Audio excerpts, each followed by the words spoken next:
KZO, direct to you. That's my wonderful town.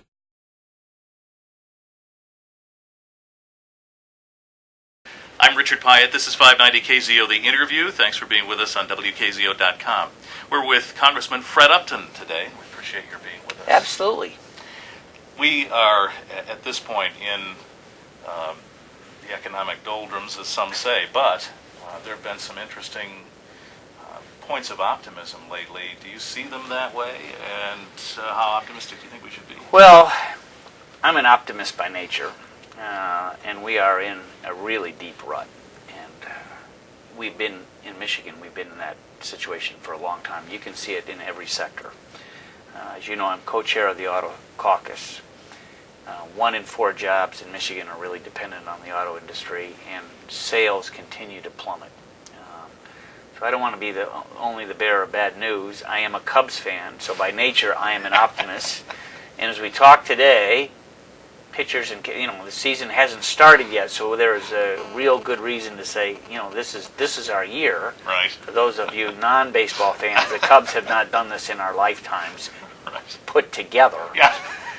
So, but the last 2 weeks we've had some promising news. Housing starts are up, but again, that was from a dismal, couple months before that.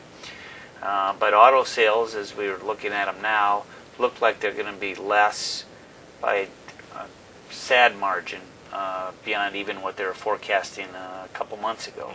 So that impacts us. Consumer confidence, and that is a part of this. I think my guess is it's come up a little bit, which means that's a good thing because we've reversed the downward trend. But it's not just Michigan. It's not just the U.S. It is the whole world. And that's why, as we look at all the complex issues of the day, and there are lots of them,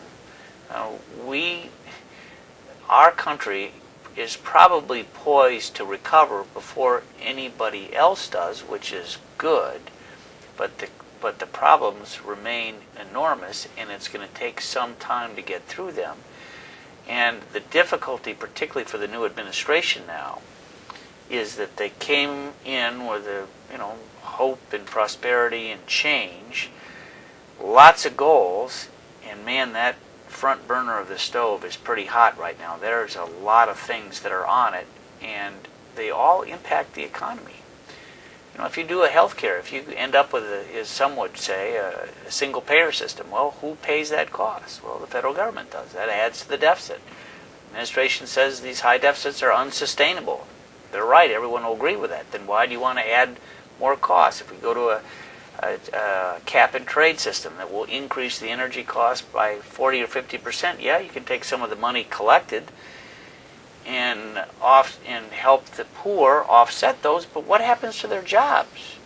What if that job actually goes someplace else where they don't have those controls? And so, that's they're talking about perhaps $1 trillion shifting here over a number of years. So you got all those things, and I think a lot of us want the president to focus on the economy. Let's get us back on track. Let's get people working again.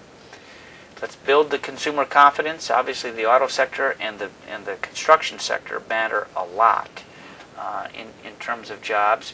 Those are where as we look at these, quote, shovel-ready projects, actually, that was a problem for Jimmy Carter back in the 70s.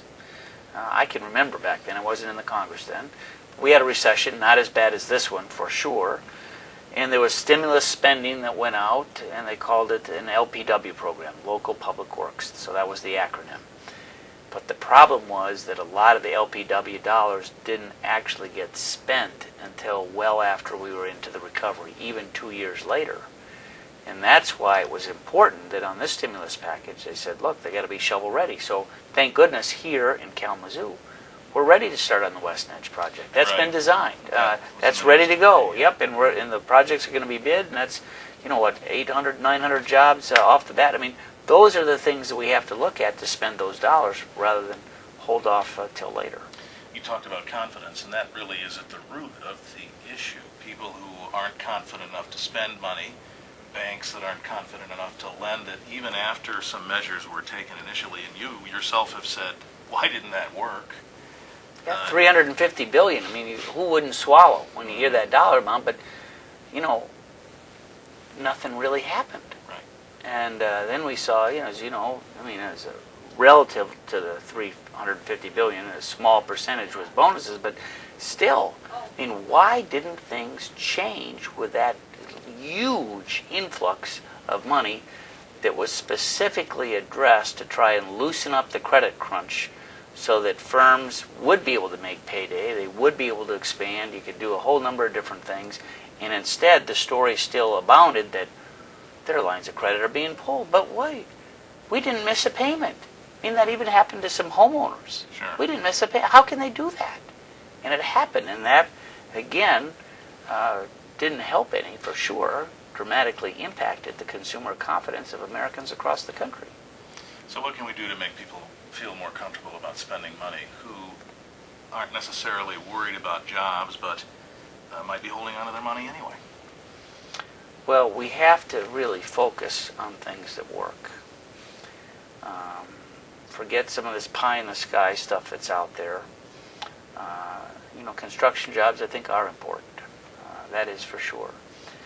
But you have to look at what people buy. Let's use this German example. And, the Germans provided a tax credit to consumers to trade their clunker in. The car they were driving around since '95 or whatever. First of all, it's better for the environment because it's going to be a cleaner vehicle. Sure. It's going to be better for the household budget because it's going to get better mileage. Any car today is better than what was available practically in '95. So you get your best deal with your car dealer, and then on top of that, you get a reduction because of a tax credit of perhaps even $3,000-$4,000, depending upon the vehicle that you buy. That then triggers, it's a domino. That then sends the orders back. All of a sudden you can just see the lights turning on and, people getting called back, and it goes all from steel to parts to impacting people all the way across the country. And it then gets that and then allows the companies to be viable, which means they can then produce the next vehicles that we do want, the electric hybrids. Because, as the world's economy heats up again, we're going to be back to that issue of Right. high gas prices, all right? It's coming at some point. It may not be this year, but it's coming again. And wouldn't it be nice to tell those folks in which countries, sorry, Charlie, we're out of here. Don't need it. We're going to start using electricity now produced by our own clean power plants, whether it be clean coal or nuclear or whatever. No greenhouse gas emissions, as you know, with nuclear. But we're going to get those cars on the road so that, again, emission-wise, environmentally wise, and gas mileage-wise, it'll be easier on the family budget than what we were driving before. So Well, it gets us into that transition. And this was part of the original stimulus package, this idea, and it didn't survive for Well, whatever reason. not exactly. It Okay. wasn't. There were parts of it that Debbie Stabenow, to her credit, one of our two U.S. senators, had a package that was left on the cutting room floor that would have restored the deduction for interest on loans. Most people, when they go buy a car, they don't pay cash, right? You got to get a loan. In the 70s and 80s, you could deduct the interest on that loan as part on your taxes, just like you still can with your mortgage. Although the administration tried it, we'll see what happens in the budget. I don't think they'll succeed, but it's another story, maybe another day. So she tried to get that in, and at the end was not able to get that as part of the package. This idea, clunker for cash, new car, is an idea that's a bipartisan idea. It was just introduced a couple weeks ago. I'm a co-sponsor, and I talked with some of the auto execs even this week about it.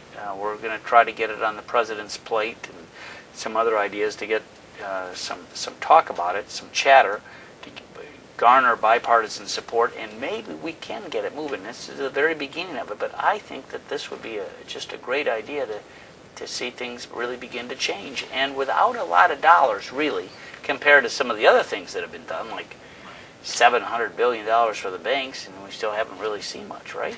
True. We can do this for a lot less than that. How complicated are